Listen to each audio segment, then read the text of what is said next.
Comme vous le savez peut-être si vous me suivez sur Instagram, et d'ailleurs si c'est pas le cas, je vous invite à le faire de suite parce que vous loupez plein de trucs. J'ai récemment reçu la dégauchisseuse raboteuse de la marque Halls Profi que j'avais commandée en juin 2021.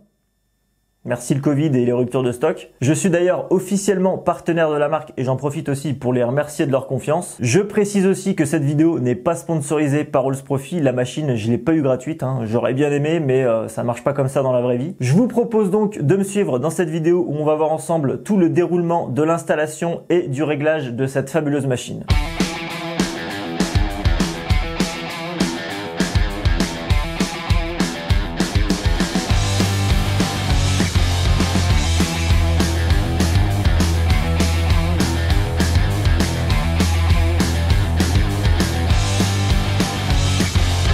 J'ai commencé à dépalettiser la machine en partie, comme ça sera pas à faire quand le technicien sera là, sachant que le technicien va venir dans quelques jours pour régler la machine comme il faut, déjà la descendre de la palette parce que j'ai pas de transpalette et que ça pèse 400 kg. Et ensuite, et ça vous le verrez dans la vidéo, il va faire tous les réglages nickel des tables pour que tout soit bien aligné parfaitement. Il a des outils spéciaux pour faire ça. Parce que quitte à investir dans une machine professionnelle de ce calibre-là, autant que tout soit parfait et qu'elle soit réglée au poil pour en tirer le meilleur parti. On va également installer le système de guide perpendiculaire inclinable à 45, etc. Donc ça c'est ce système-là.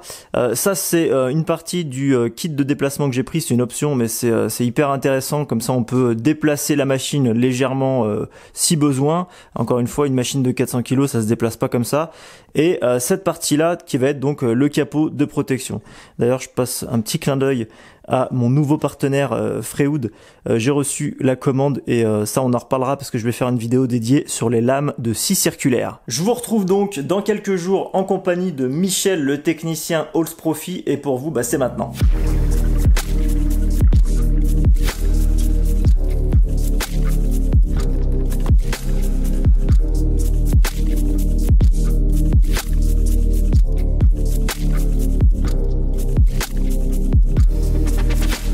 La chose qu'il y a à faire maintenant, c'est vérifier le parallélisme du guide en alu par rapport aux tables.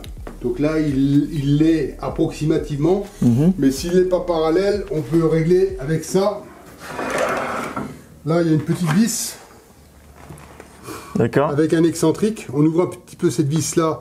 Et le scipan ici, il est excentrique.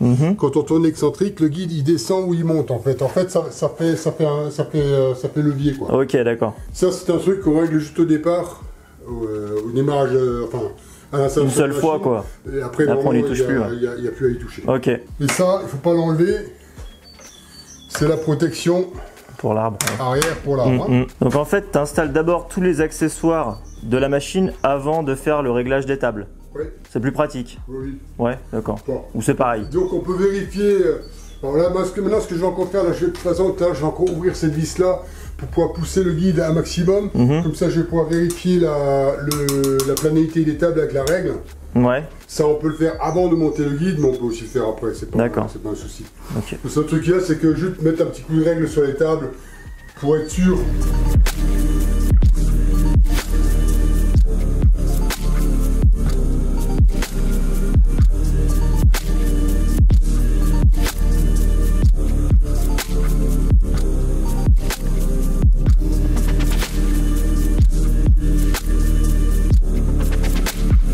De toutes celles que j'ai contrôlées, j'ai jamais eu une machine qui était voilée était voilée. Il y en a eu, je crois, une où j'ai eu un tout petit creux, je crois que c'était 3 centièmes. Mais 3 centièmes. Qui représente en fait quasiment rien. En bois. C'est négligeable. Hein. C'est en bois, le truc qu'il y a, c'est que de toute manière, quand le temps il change, dès qu'il fait humide, le bois il travaille. Ouais. Les 3 centièmes, ils sont largement au-dessus des tolérances du bois. Quoi. Ah ouais. Ça serait problématique si c'était pour de l'usinage métaux, peut-être, éventuellement. L'usinage de précision, tout ça. On commence à être à la limite déjà de l'usinage. En fait, dans le métal, enfin dans tout ce qui est métallurgie, quand on usine, la tolérance, on va dire max, c'est 2 centièmes. D'accord. Après, si on est à moins de 2 centièmes, là ça commence vraiment à de la très haute précision.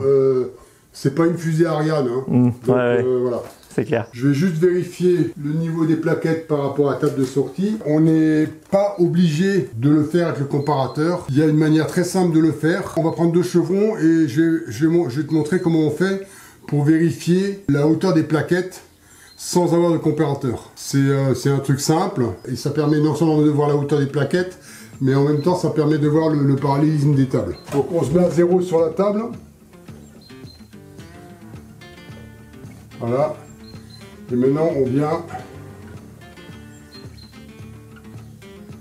sur le fil de la plaquette. Donc là on a 5 centièmes. 4 centièmes et demi. Ok. Donc là on est dans les tolérances.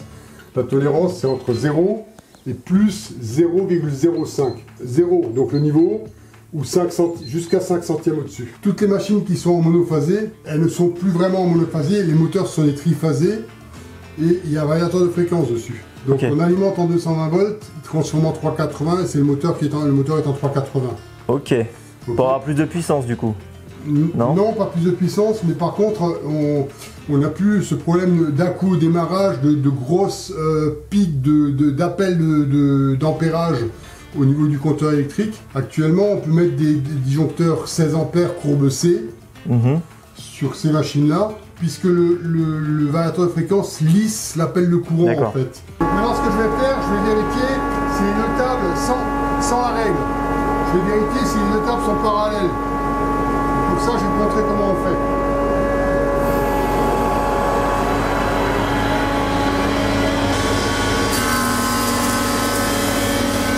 Et bien là, on est passé dessus et on n'accroche pas. Ça veut dire qu'en fait, cette table-là et la hauteur du fil des plaquettes est à la bonne hauteur. C'est ce qu'on a mesuré tout à l'heure. D'accord. On est passé de 4 centièmes, donc ça veut dire que ça passe nickel propre.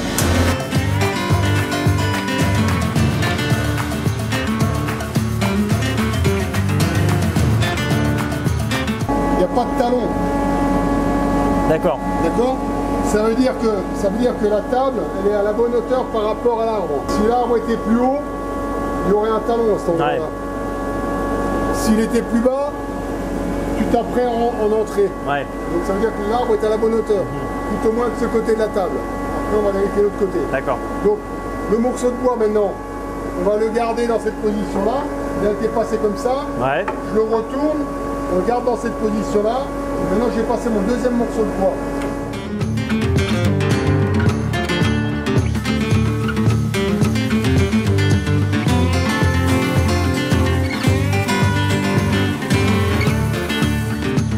Et maintenant, mon deuxième morceau de bois, je vais le prendre et je vais le tourner.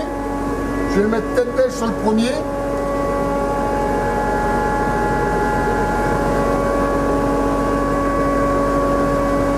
Maintenant on vérifie s'il y a du jour ou pas.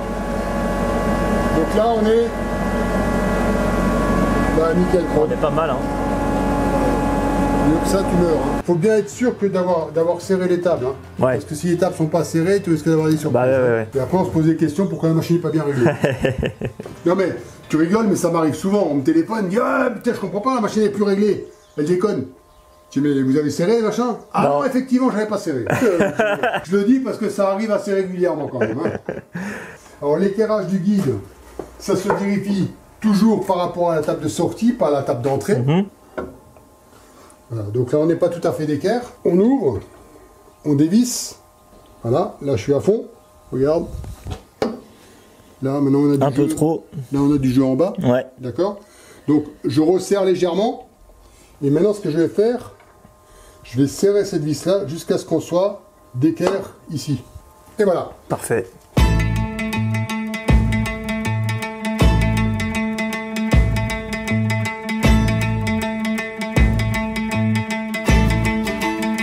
Sur certaines machines, il y a des clients qui prennent les rouleaux dans la table. Alors, les rouleaux dans la table ne servent que lorsqu'on usine du bois humide. Qui n'a pas encore séché. Parce que d'un côté, il est dégauchi, donc il est lisse, et la partie lisse, tu la mets sur la table pour avoir ta référence. Ouais, bien sûr. Et en fait, ça fait comme une ventouse, en fait, ça adhère. D'accord. Et donc les rouleaux permettent, quand c'est du bois humide, ça adhère encore plus. Et les rouleaux permettent à ce que ça n'adhère pas, à ce que ça roule. Le problème, entre guillemets, c'est que le rouleau, il n'est pas toujours d'un petit dixième. Et que lorsque ton bois, quand il passe sur les rouleaux d'entraînement en haut, ça fait une petite vaguelette. Ouais. Et tu as la trace en haut sur la partie rabotage. Ça te fait un talonnage en gros. Ça fait un petit talon. Quand tu utilises ces rouleaux-là, il faut vraiment savoir bien les régler pour que ça ne le fasse pas. Moi, je conseille de ne pas prendre ces rouleaux, cette option-là, mais par contre, de tartiner avec généreusement du glisse-bois ou de la paraffine. Du Silver Glide. Info exclusive. Info exclusive. Laissez tomber toutes les autres marques. Toutes les autres marques, c'est de la... Ok. Enfin, disons que c'est pas top. On va dire pas mais c'est pas top. J'ai essayé plus de 10 marques différentes. Je reviens toujours à la même parce que, c'est un glisse-bois qui marche vraiment très très bien. 2, ça protège les tables contre la corrosion. Et 3, ça nettoie les résidus de résine. Donc c'est du 3 en 1. Mais par contre, c'est du top de chez top. Et évitez de le prendre en liquide, prenez-le en pâte. Je mettrai un lien dans la description. Ouais, si tu veux. Alors c'est un produit, tu as l'impression qu'il est gras, mais il n'est pas gras. Donc ça ne marque pas le bois. Ça va pas tacher le bois. Ça ne rentre pas dans le bois. Ouais, ok. Bon, effectivement, la première fois, quand tu auras une grosse couche dessus, tu vas le voir. Quoi. Mais je veux dire, ça pénètre pas dans le bois. D'accord, ok. Bon à savoir. Et maintenant, ce qu'on va faire, on va vérifier le parallélisme de la table de rabotage par rapport à l'arbre.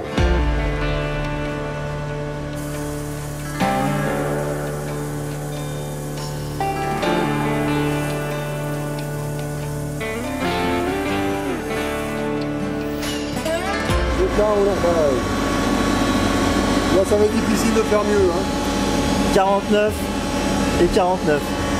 Incroyable. Et hop.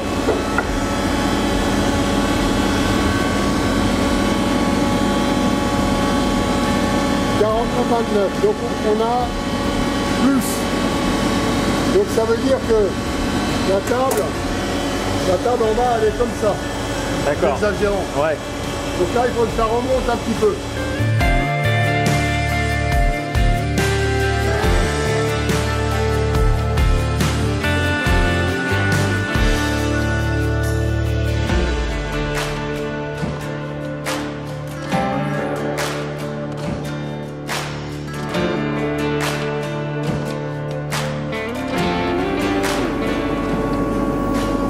Là on est bien. 5 centièmes près, on est bon. Donc là je te schématise en fait l'arbre et les deux rouleaux d'entraînement.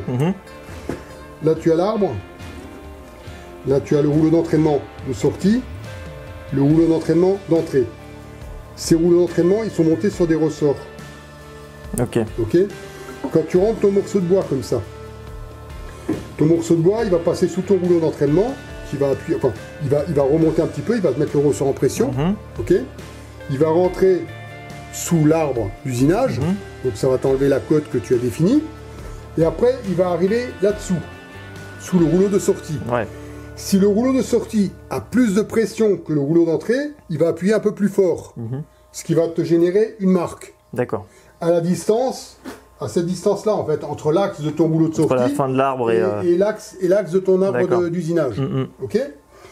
Donc, pour régler ça, il faut soulager un petit peu ce ressort. Si tu veux soulager l'arbre de sortie, c'est cette vis-là et cette vis-là, et il faut les dévisser de manière symétrique. C'est-à-dire, si tu fais un demi-tour ici, tu fais un demi-tour là. D'accord. Si tu le fais de manière asymétrique, arrivé à un moment, tu as ton morceau de bois quand il va passer, il va passer et puis il va sortir en il va partir, ouais, d'accord. En biais. Ok. Ce réglage, il a une limite parce que le rouleau de sortie, il est lisse. Ouais. Donc il grippe pas le bois, c'est juste par adhérence en fait. Alors que le rouleau d'entrée, il a des crans. Il est cranté. Il est cranté. Donc si en desserrant, tu n'arrives pas à sortir ton talon, ce qu'il faut faire, c'est tu revisses un tour ou deux tours, mais de manière symétrique. et tu mets un tout petit peu plus de pression sur le rouleau d'entrée pour équilibrer les pressions en fait. Hein. Parce qu'à à ce niveau-là, c'est un problème de... Ça c'est à l'extrême. Hein. C'est vraiment si vraiment tu peux pas faire autrement. Hein. Si tu mets de la pression dessus, après tu risques d'avoir une trace à la sortie si tu mets trop de pression. Hein. Donc voilà, ça c'est le principe du réglage au niveau de la raboteuse. D'accord. L'essence de bois, donc que le bois soit plus ou moins dur, ça peut influer sur les talons. C'est-à-dire si c'est du sapin ou si c'est du chêne ou machin, ça on peut avoir un petit réglage à faire. Et plus le bois est dur, plus il y aura potentiellement de talonnage ou l'inverse? Bah ça dépend comment les régler au départ. Ouais, enfin un réglage équivalent on va dire. C'est les bois tendres qui risqueraient d'avoir le plus de talons? Non, c'est plutôt le bois dur qui risque de marquer un peu plus que le bois tendre. D'accord. Parce que le bois tendre, je veux dire, il s'adapte plus ou moins à la... Ouais, il est un peu plus tolérant, quoi. Il est plus tolérant. D'accord, ok. On passe maintenant à l'application du fameux produit que nous a recommandé Michel, donc le Silber Glide, qui a un rôle donc de glisse-bois qui élimine les résidus de résine. Bon, pour ceux qui travaillent du résineux, ce qui n'est pas mon cas, bien sûr, évidemment, je suis au-dessus de tout ça, en fait. Tu crois que c'est du respect, ça ? Tu crois que c'est du respect, mon garçon? Et c'est un produit qui est également anticorrosif, donc ça va conserver, ça va augmenter la durée de vie des tables de vos machines. Pas seulement une dégauchisseuse raboteuse, ça peut être une toupie, ça peut être n'importe quoi. Dès que vous avez une table en fonte rectifiée, vous utilisez ce produit, apparemment c'est top. On applique ça ensemble tout de suite et on voit ce que ça donne.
Que dire de plus à part que c'est un véritable plaisir à utiliser, ça glisse tout seul. Donc là vous allez me dire oui, encore heureux que ça glisse tout seul vu que c'est une machine neuve, c'est pas faux.